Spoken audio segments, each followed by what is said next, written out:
لي خمسة أطفي بها حر الوباء الحاطمة المصطفى والمرتضى وابناهما والفاطمة غوث عظم بمنیب سرسامہ مدد قبلہ دین مدد کعبہ ایماں مدد انتظار کرم تست من عینی را اے خدا جویو خدا بینو خدا دا مدد آمین۔ معزز سامعین کرام، فقیر نے آپ کے سامنے گزشتہ جمعے کی طرح آج بھی سورہ صف کی اسی آیت کو تلاوت کرنے کا شرف حاصل کیا ہے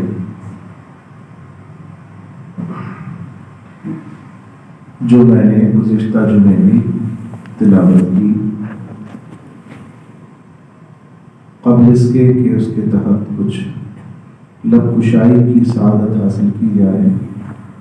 دعا فرمائیں اللہ تبارک و تعالی مجھے اپنے پیارے حبیب لبیب نبی کریم رؤوف الرحیم علیہ افضل الصلاۃ والتسلیم کے صدقے و طفیل حق بیان کرنے کی توفیق عطا فرمائے، اور ہم سب مسلمانوں کو اللہ تبارک و تعالی حق سن کر اسے قبول کرنے اور اس پر عمل کی توفیق عطا فرمائے، آمین بجاہ النبی صلی اللہ علیہ وسلم۔ عقیدت اور محبت سے ایک بار مل کر درود پاک کا نذرانہ پیش فرمائیں۔ اللہم صلی علی سیدنا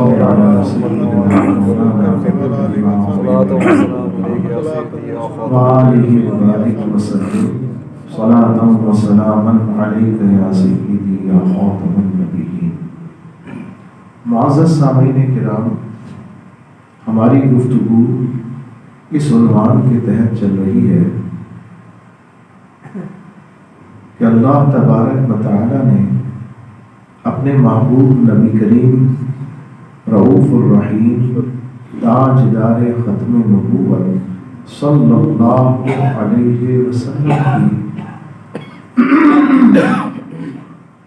بعثت مبارکہ، یعنی آپ کو دنیا میں جو مبعوث کیا گیا، بھیجا گیا، وہ اس مقصد کے لیے بھیجا گیا کہ آپ اللہ کے دین کو پوری دنیا پر غالب فرمائیں۔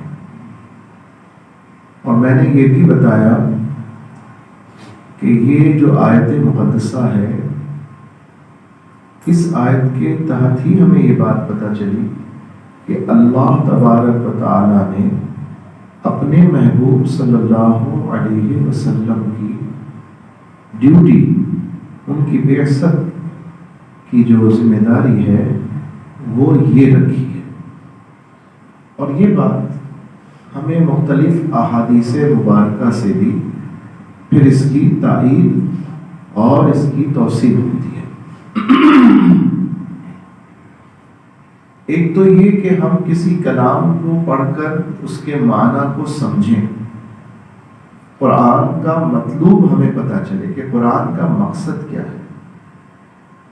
اس مقصود کو جاننے کے لیے ہمیں سب سے پہلے حضور علیہ الصلوۃ والسلام کی طرف ہی رجوع کرنا ہوتا ہے۔ یہ ہمارے لیے سعادت ہے، ہمارے لیے برکت ہے، اور یہ ہمیں اللہ نے احسان عظیم عطا فرمایا کہ اس محبوب دو جہاں صلی اللہ علیہ وسلم نے ہمیں قرآن کریم کی تشریح بالکل واضح انداز میں بیان فرمائی۔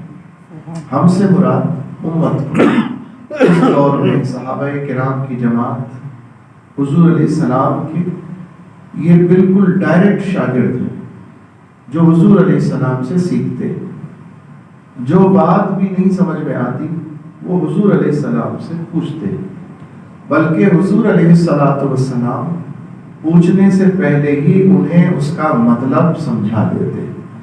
بعض دفعہ ایسا ہوتا کہ پھر نوبت آتی پوچھنے کی، یا صحابہ یہ چاہتے کہ حضور کا ہم کلام دوبارہ سنیں، تو عرض کرتے حضور مکرر ارشاد فرما دیجئے، میرے آقا نظر کرم فرما دیجئے، پہلے کہتے تھے حضور رعایت فرما دیجئے، تو یہودیوں نے اس رعایت کے جملے کو بگاڑ کر توہین کے انداز میں جب بولنا شروع کیا تو اللہ تبارک و تعالیٰ نے اپنے محبوب کے غلاموں کو محبوب کا ادب سکھایا اور یہ لفظ بھی متروک کر دیا جس کے معنی غلط نہ تھے، جو غلط نیت سے بولا نہیں جاتا تھا، جو صحابہ کرام اپنی بات کو سمجھنے کے لیے کہ اپنے دماغ میں اچھی طرح اس بات کو بٹھا لی جو حضور علیہ السلام ہمیں سمجھا رہے ہیں، وہ ایک دفعہ پھر دوہرا کر بیان کرنے کی درخواست پیش کرتے تھے، کہتے تھے یا رسول اللہ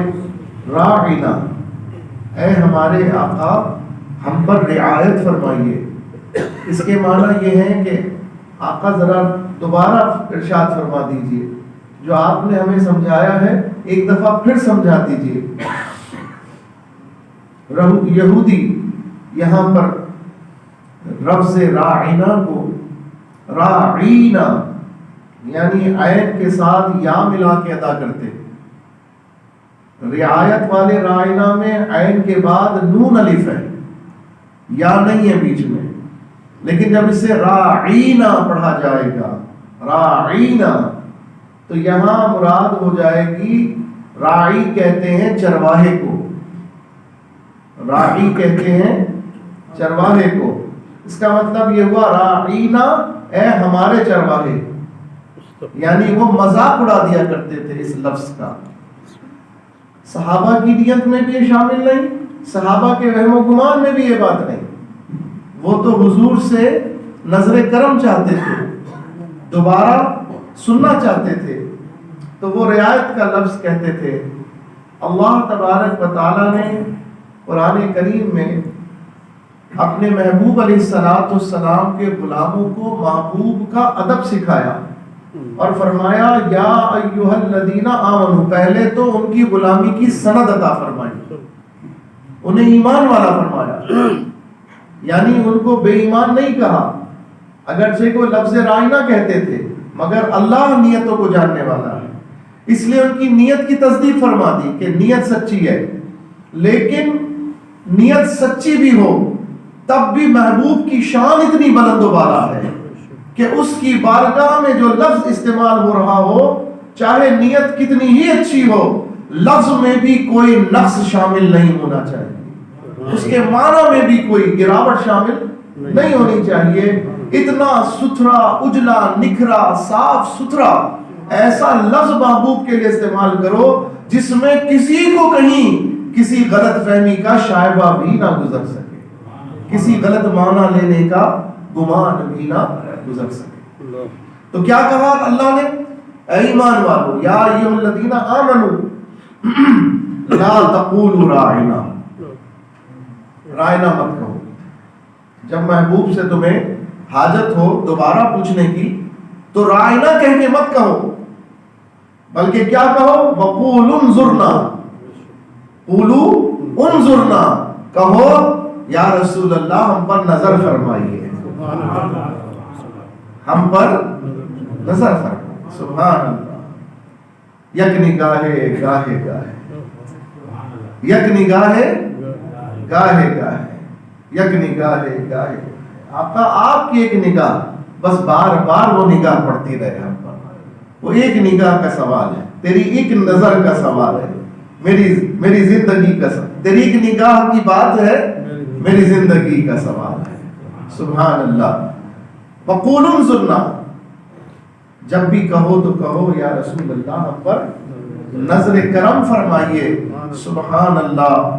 یہیں سے علماء نے فقہاء نے یہ مسئلہ بھی اخذ فرمایا، یہیں سے یہ مسئلہ آپ نے امت کو بتایا کہ حضور علیہ السلام کی ذات اتنی بلند و بالا اور اتنی تقدیس کی حامل ہے، اتنی مقدس ہے، اتنی پاک ہے کہ اس بارگاہ میں اللہ تبارک و تعالیٰ کو ذرا سی بھی ایسی شے گوارا نہیں جو محبوب کے لیے شایان شان نہ ہو۔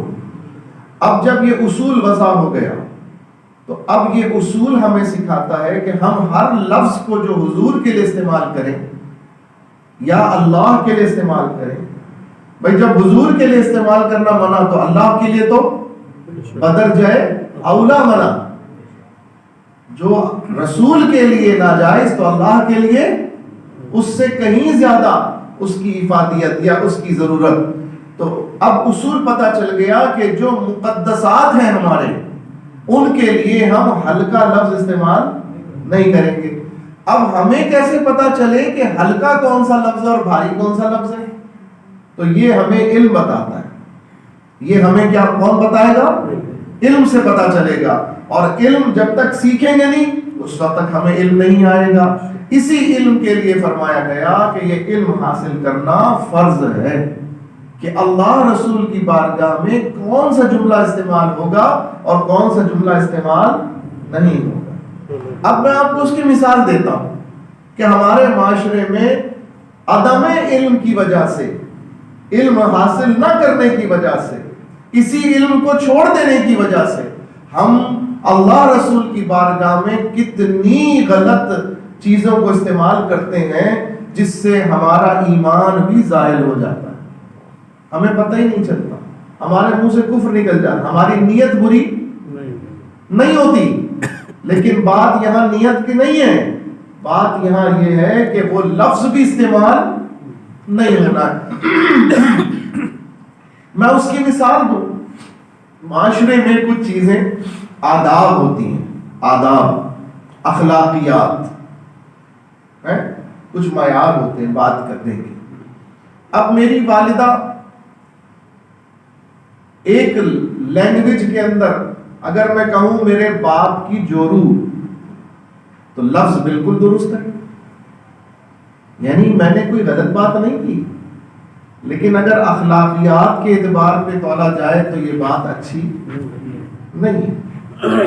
تو میں اپنی ماں کو اپنے باپ کی جورو بولوں گا؟ نہیں بولوں گا. وہ بات درست ہے، معنی کے اعتبار سے صحیح ہے، لیکن معاشرے کے اعتبار سے، معیار کے اعتبار سے، اخلاقیات کے اعتبار سے اس کا استعمال درست نہیں. اسی طرح آج کل ہمارے معاشرے میں اللہ میاں کہنے کا رواج ہو گیا. اللہ میاں، بالخصوص جب بچوں سے ہم بات کرتے ہیں، دیکھو اللہ میاں یہ کہتے ہیں، اللہ میاں ایسے. اللہ تعالی ہم سب کو محفوظ فرمائے. یہ لفظ میاں جو ہے یہ اللہ کی شایع نشان ہے. لفظ میاں یہ اللہ کے شایع نشان ہے. اس کی وجہ یہ ہے کہ میاں کے کچھ معنی اچھے بھی ہیں اور کچھ معنی وہ صرف بندوں کے لیے ہیں اور کچھ معنی انتہائی غلط معنی. کیسے؟ میاں کے ایک معنی ہے مالک کے، میاں کے ایک معنی مالک کے. تو آپ اور ہم فوراً یہ ذہن میں سوال سوچیں گے کہ ہماری نیت تو یہی ہوگی کہ ہم اسے مالک کہنا چاہتے ہیں. لیکن میاں کے ایک معنی ہے شوہر کے. بولیے ہے کہ نہیں؟ اب یہ معنی برے نہیں ہیں، لیکن یہ کس کے لیے مخصوص ہے؟ یہ انسانوں کے لیے مخصوص ہے، رب کے لیے نہیں ہو سکتے. رب کی ذات کے لیے میاں کا لفظ شوہر کے معنی میں استعمال نہیں ہو سکتا. برا نہیں ہے، لیکن اس کی ذات کے لائق نہیں ہے. تیسرا معنی میاں کا ایک اور معنی ہے کہ جو طوائف کے کوٹھے پر زنا کاری کا دلال ہوتا ہے اس کو بھی میاں کہتے ہیں.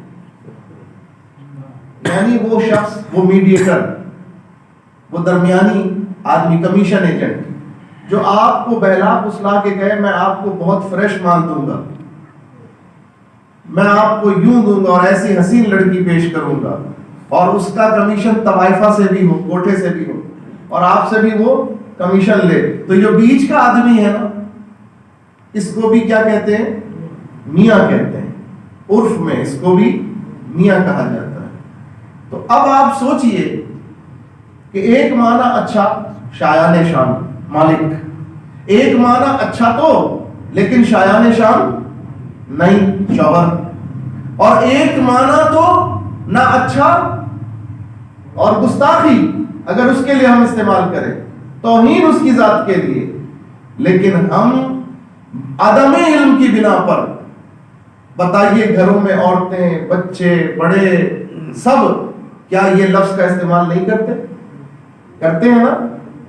تو آج سے توبہ کر لیں, ہم سب توبہ کریں. پڑھیے استغفر اللہ استغفر اللہ استغفر اللہ استغفر اللہ. پڑھیے لا الہ الا اللہ لا الہ الا اللہ محمد الرسول اللہ صلی اللہ علیہ وسلم. ہم نے توبہ بھی کی اور تجدید ایمان بھی کیا, کلمہ بھی پڑھا.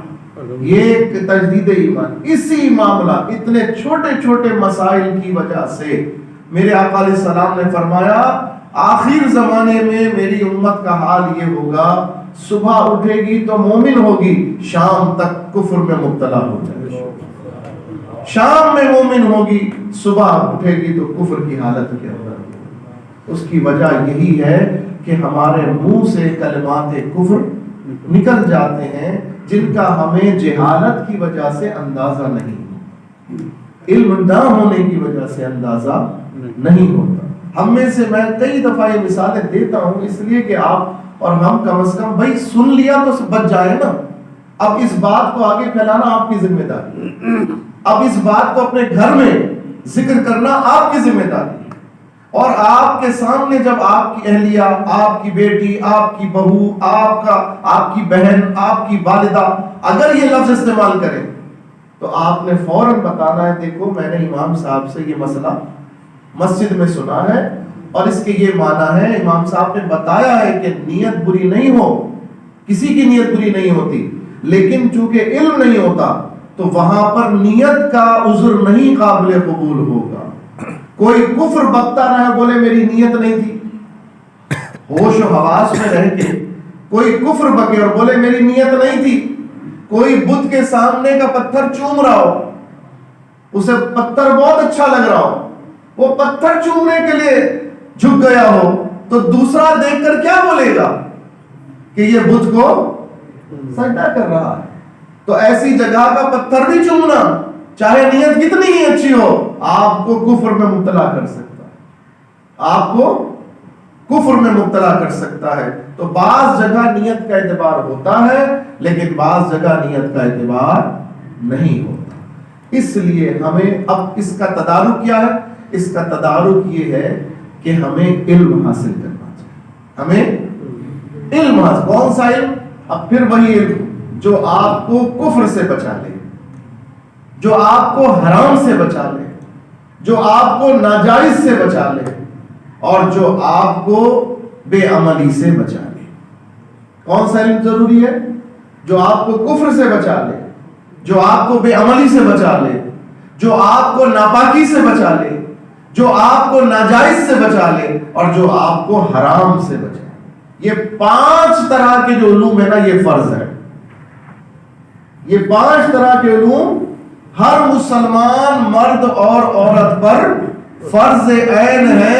یہ علم ہوگا تو نماز ہوگی, یہ علم ہوگا تو عبادت قبول ہوگی, یہ علم ہوگا تو ہماری زندگی مسلمانوں والی کہلائے گی. ورنہ اس علم کے بغیر ہم لاکھ عبادت کر لیں, لاکھ اپنے آپ کو مسلمان کہہ لیں, پتہ ہی نہیں کہ ہم حالت کفر کے اندر گزار رہے ہیں. اب سمجھے آپ میری بات؟ جو بات مردوں سے ہو جائے گی وہ عورتوں سے بھی تو ہو سکتی ہے. اچھا مردوں کو تو پھر بھی سیکھنے کے مواقع کچھ نہ کچھ مل جاتے ہیں, عورتوں کو دین سیکھنے کے, دنیا سیکھنے کے تو بہت مواقع ہیں, دین سیکھنے کے مواقع نہیں ہیں. جب نہیں ہے تو پھر جہالت کا ریشو بھی زیادہ ہی ہوگا نا. پھر بتاؤ کفر کا بھی منہ سے اطلاق جاری ہوگا. بتاؤ پھر رشتوں کے اندر حرام کاری ہوگی کہ نہیں. ایک شخص مسلمان ہی نہیں رہا.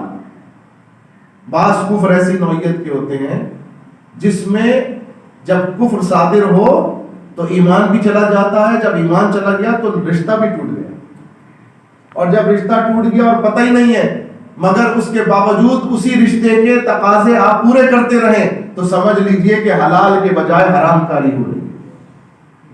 آپ سوچ سکتے ہیں کہاں تک جائے گا معاملہ؟ آپ اندازہ لگا سکتے ہیں کہاں تک جائے گا معاملہ؟ تو پھر ایسے معاشرے میں بدعقیدہ پیدا نہیں ہوں گے تو کون پیدا ہوگا؟ پھر ایسے معاشرے میں ہمیں میں سے گستاخ پیدا ہوں گے کہ نہیں پیدا ہوں گے؟ پھر اسی معاشرے میں ہمارے اندر سے ہی اسلام سے بیزار پیدا ہوں گے کہ نہیں پیدا؟ جب ہم حرام دے رہے ہیں، جب ہم حرام کاری کر رہے ہیں، تو اس کا نتیجہ حلال کی صورت میں تو نہیں نکلے گا، اس کا نتیجہ ایمان کی صورت میں تو نہیں نکلے گا، اس کا نتیجہ نیکی کی صورت میں تو نہیں نکلے گا۔ آپ جو ان پٹ کریں گے آؤٹ پٹ ویسے ہی آئے گا نا۔ ایسا تو نہیں ہے نا کہ جو آپ ان پٹ کریں آؤٹ پٹ دوسرا نکل آئے۔ جو آپ فیڈ کریں گے وہی آپ کو ملے گا۔ اللہ تعالی ہمیں ہدایت عطا فرمائے۔ اس لیے کہا جاتا ہے، اس لیے حضور نے فرمایا طلب العلم فریضۃ علی کل مسلم و مسلمہ، علم کا حاصل کرنا ہر مسلمان مرد و عورت پر فرض ہے۔ کون سا علم؟ آج جان لیجئے، وہ علم جو آپ کو کفر سے بچائے، وہ علم جو آپ کو حرام سے بچائے، وہ علم جو آپ کو ناجائز سے بچائے، وہ علم جو آپ کو ناپاکی سے بچائے، وہ علم جو آپ کو بے عملی سے بچائے۔ 5 میں نے اس کے شعبے بتا دیے، یاد رہیں گے۔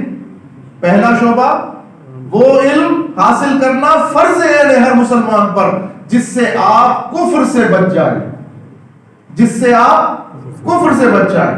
دوسرا، وہ علم جس سے آپ حرام سے بچ جائیں، یعنی آپ کو پتا ہو کہ حرام کیا ہے۔ تیسرا علم جس سے آپ ناجائز سے بچ جائیں، یعنی آپ کو جائز و ناجائز کا فرق پتہ چل جائے۔ وہ علم جس سے آپ ناپاکی سے بچ جائیں، یعنی آپ کو طہارت کا علم آ جائے۔ اور وہ علم جس سے آپ بد عملی سے بچ جائیں، یعنی آپ کو اعمال کا علم آ جائے کہ کون سے اعمال مقبول، کون سے اعمال مردود۔ یہ 5 علوم فرض علوم ہیں۔ یہ 5 علوم فرض علوم۔ آپ کہتے ہیں نا وہ کون سا علم ہے جو حاصل کرنا فرض ہے؟ سوال ذہن میں اٹھتا ہے نا کہ وہ کون سا علم ہے؟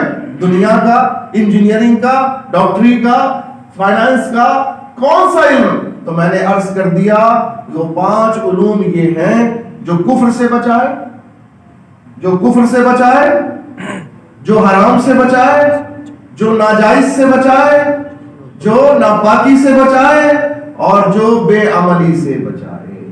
یاد رہیں گے؟ یاد رہیں گے؟ اس کو ذہن میں رکھ لیجئے۔ آج حجت تمام ہو گئی، میں کل مر جاؤں آپ میرا گلا نہیں پکڑ سکتے کہ آپ اتنی باتیں کرتے تھے، یہ تو بتایا نہیں کہ بنیادی علم کون سا، وہ علم کون سا۔ میں نے آپ کو بتا دیا۔ اللہ مجھے بھی عمل کی توفیق عطا فرمائے، اللہ آپ کو بھی عمل کی توفیق عطا فرمائے۔ عزیزان گرامی، ہم اکثر ہمارے معاشرے کے اندر یہ رواج، یہ معیار قائم ہو چکے ہیں۔ اب جب ہم ان علوم کی نو ہاؤ رکھیں گے، یہ علوم ہمیں پتہ چل جائیں گے، اس کا علم پتہ چل جائے گا، تو آپ کے لیے، میرے لیے، سب کے لیے زندگی میں آگے بڑھنا آسان ہوگا۔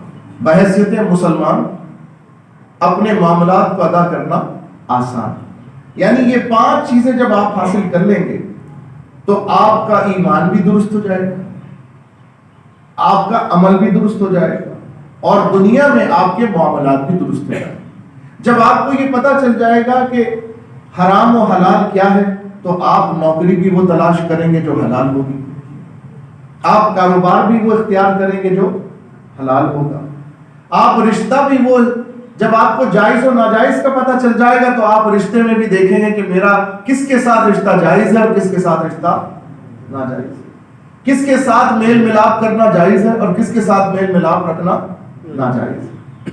جب آپ کو طہارت کا علم ہو جائے گا تو آپ یہ جان لیں گے کون سا کھانا، کون سی چیز، کون سا کپڑا، کون سا لباس، کون سی جگہ میرے لیے پاک ہے اور کون سی جگہ میرے لیے ناپاک ہے، کون سا لباس میرے لیے پاک ہے اور کون سا لباس میرے لیے ناپاک.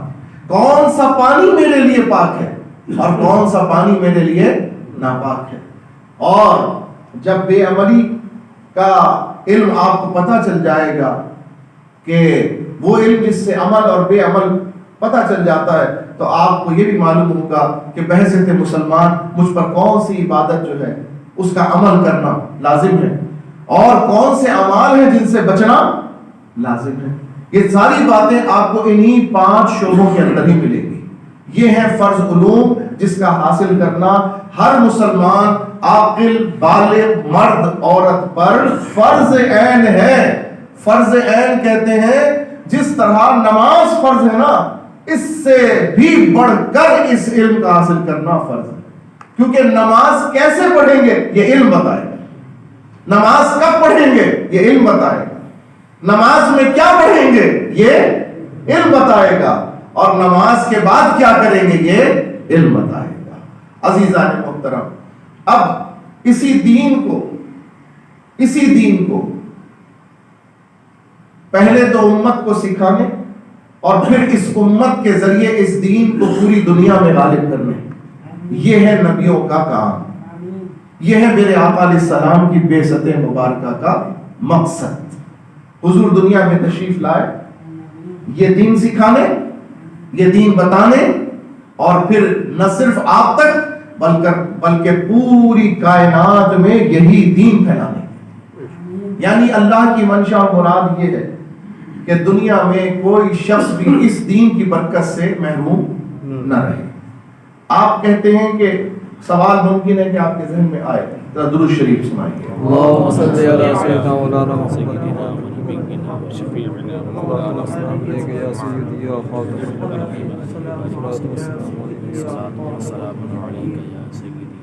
آپ کے ذہن میں یہ بات آ سکتی ہے کہ حضور علیہ الصلوۃ والسلام یہ دین پھیلانے کے لیے تشریف لائے, یہ دین بتانے کے لیے تشریف لائے. تو قرآن نے کہا کہ اللہ کے محبوب اس لیے تشریف لائے ہیں تاکہ یہ دین دنیا میں غالب آ جائے. اور حضور علیہ الصلوۃ والسلام نے خود ارشاد فرمایا. اب قرآن نے تو یہ کہا هو الذی ارسل رسولہ بالہدی ودین الحق, وہی ہے جس نے اپنے رسول کو بھیجا دین حق اور ہدایت کے ساتھ. کیوں بھیجا؟ یہاں تک تو یہ تھا کہ بھیجا, یہ ٹولز دے کر بھیجا, ان کوالٹیز کے ساتھ بھیجا, لیکن بھیجا کیوں؟ اللہ فرما رہا ہے لِيُظْهِرَهُ عَلَى الدِّينِ كُلِّهِ, تاکہ یہ اللہ کے دین کو پوری دنیا میں غالب فرما دے, تاکہ یہ اسلام کو پوری دنیا میں غالب فرما دے. وَلَوْ كَرِهَ الْمُشْرِكُونَ, چاہے مشرکوں کو کتنا ہی برا لگے, چاہے نہ ماننے والوں کو کتنا ہی ناگوار گزرے, چاہے وہ قبول کرے نہ کرے, لیکن اللہ کے نبی کی ڈیوٹی یہ ہے کہ وہ دین کو غالب کر دیں. پتا چلا کہ اللہ کی منشا ہے کہ دین غالب آئے, اور اس نے اس کام کے لیے کس کا انتخاب فرمایا؟ اپنے محبوب علیہ الصلوۃ والسلام کا. اب حضور علیہ الصلوۃ والسلام کی بارگاہ میں اگر ہم دیکھیں تو آقا علیہ الصلوۃ والسلام بھی اسی مضمون کو آگے بیان فرما رہے ہیں. آپ نے فرمایا ایک حدیث مبارکہ جو میں پہلے بھی سنا چکا, پھر سناتا ہوں, اسی مضمون سے جڑی ہوئی ہے. حضور علیہ الصلوۃ والسلام نے فرمایا اللہ نے دنیا کے مشرق اور مغرب لپیٹ کر میرے سامنے ظاہر کر دی, زمین لپیٹ کر میرے سامنے ظاہر کر دی گئی.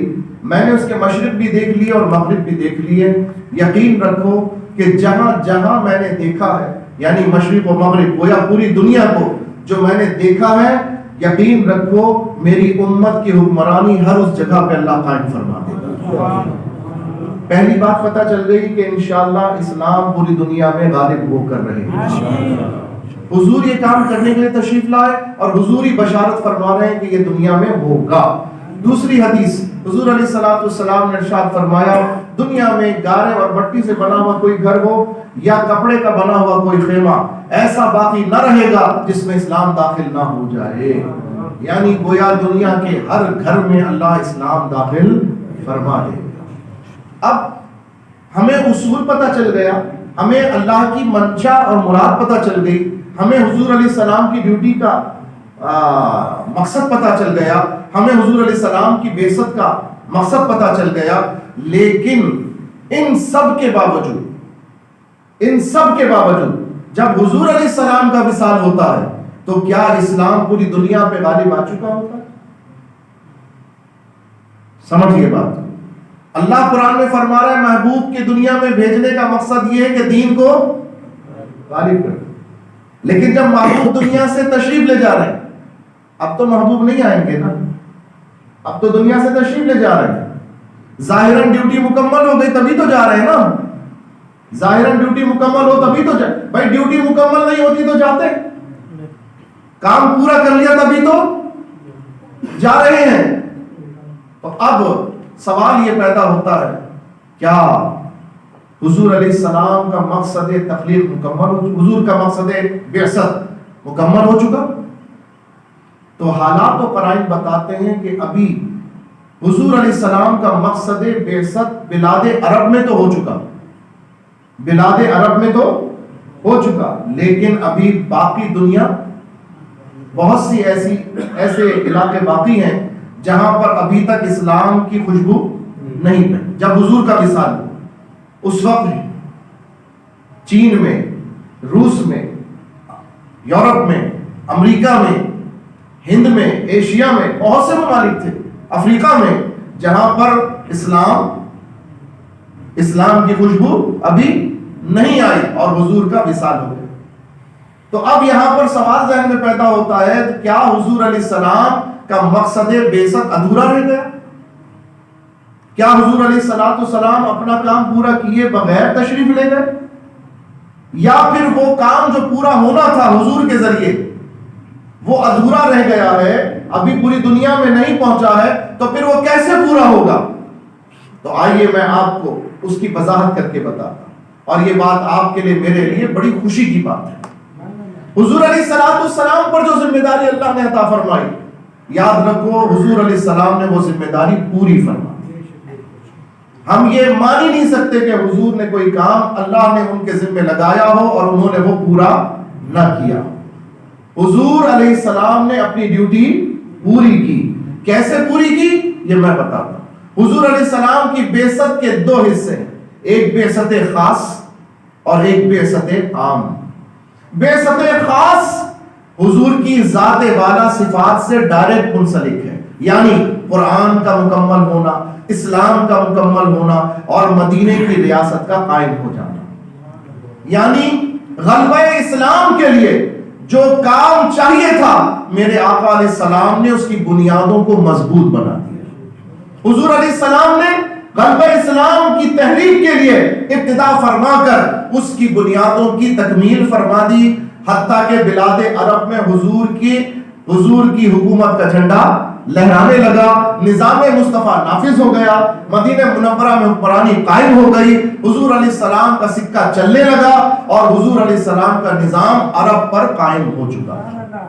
اس کامیابی کی, اس بعثت کے اس حصے کی تصدیق قرآن کر رہا ہے. اذا جاء نصر اللہ والفتح ورأيت الناس يدخلون في دين الله أفواجا فسبح بحمد ربك واستغفر إنه كان توابا. اے محبوب, ہم نے آپ کو عظیم فتح و نصرت عطا فرمائی. ہم نے آپ کو جب فتح و نصرت عطا فرمائی, اللہ نے حضور کی بعثت مبارکہ کی تکمیل کی, یہ تصدیق فرما دی.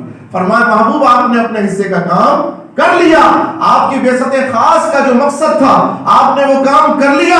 اے محبوب صلی اللہ تعالی علیہ وسلم, ہم نے آپ کو عظیم فتح و نصرت عطا فرمائی اور آپ دیکھ رہے ہیں کہ لوگ کس طرح آپ کی دعوت پر جوق در جوق اسلام میں داخل ہو رہے ہیں. قرآن بھی مکمل ہو گیا, دین بھی مکمل ہو گیا اور لوگ اسلام میں داخل بھی ہونے لگے. گویا کہ سرکار علیہ السلام کی بعثت کا جو مقصد تھا کہ اسلام کو غالب کیا جائے, حضور نے اس تحریک کی ابتدا بھی فرما دی, اس کی بنیادیں بھی قائم کر دی اور اس کے اصول بھی وضع فرما دیے. اب حضور علیہ السلام جب پردہ فرما رہے ہیں, حضور علیہ السلام وصال فرما رہے ہیں, گویا اب جو بقیہ علاقوں کے اوپر نظام مصطفیٰ نافذ کرنے کی ذمہ داری ہے وہ حضور کے صدقے اللہ نے حضور کی امت کے کاموں پر عطا فرمایا. یعنی ہم اور آپ وہ خوش نصیب ہیں کہ جنہیں حضور کی بعثت مبارکہ کی جو ڈیوٹی اور ذمہ داری ہے اس میں ادا کرنے کے لیے ہمیں بھی حصہ ملانے کی سعادت مل گئی ہے اس ذمہ داری کو پورا کرنے میں، یعنی تکمیل غلبہ اسلام کے لیے، پوری دنیا میں اسلام کو غالب کرنے کے لیے جو تحریک سرکار علیہ الصلوۃ والسلام سے ابتدا ہوئی ہے، جو مدینے کی سلطنت قائم ہوئی ہے، انشاءاللہ اس مدینے کی سلطنت کا نظام پوری روئے زمین کے اوپر نافذ ہو کر رہے گا، مگر اب یہ کام نبی نہیں کریں گے بلکہ نبی کے امتی کریں، نبی کے امتی، اور وہ امتی کون ہے؟ ہم ہیں۔ وہ امتی کون ہے؟ ہم ہیں۔ ہم ہیں۔ آپ اور ہم اس قابل ہیں کہ ہم حضور کا نظام لے کر آئیں؟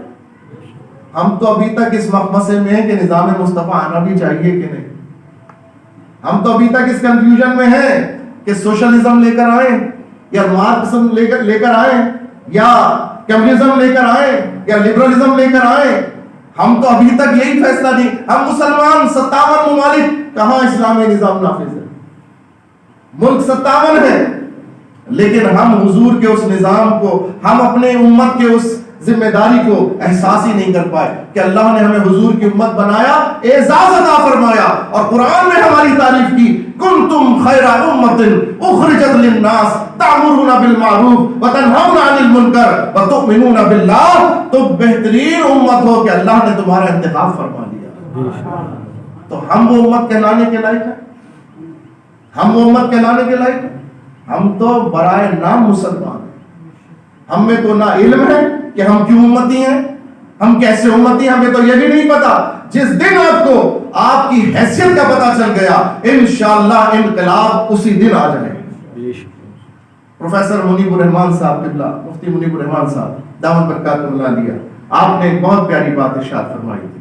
آپ نے حکومت اور تحریک کا جب آپس میں جھگڑا چل رہا تھا تو آپ نے حکومت کو متنبع کرتے ہوئے فرمایا تھا کہ یہ شیر ابھی تک اپنی اصلی فارم کے اندر نہیں آئے، لیکن جس دن یہ اپنی اصلی فارم میں آ گئے نا تو اس دن پھر آپ اپنی خیر منانا، اور اس کی جھلک ہم دکھا رہے ہیں، گاہے گاہے دکھا رہے ہیں۔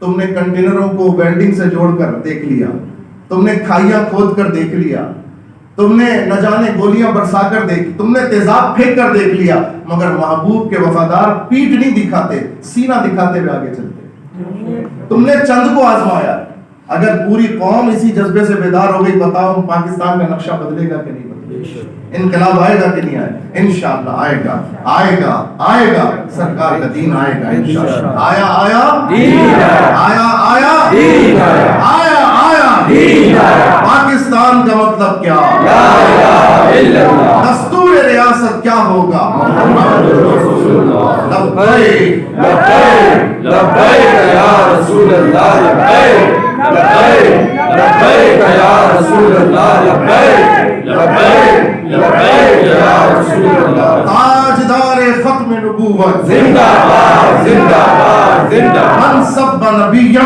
فاقتلوہ، من سب نبیًا فاقتلوہ۔ گستاخ نبی کی ایک سزا، سرطان سے جدا، سرطان سے جدا۔ انشاءاللہ رہے گا یوں ہی ان کا چرچا رہے گا، بڑے فارغ ہو جائیں جل جانے والے۔ وآخر دعوانا الحمدللہ۔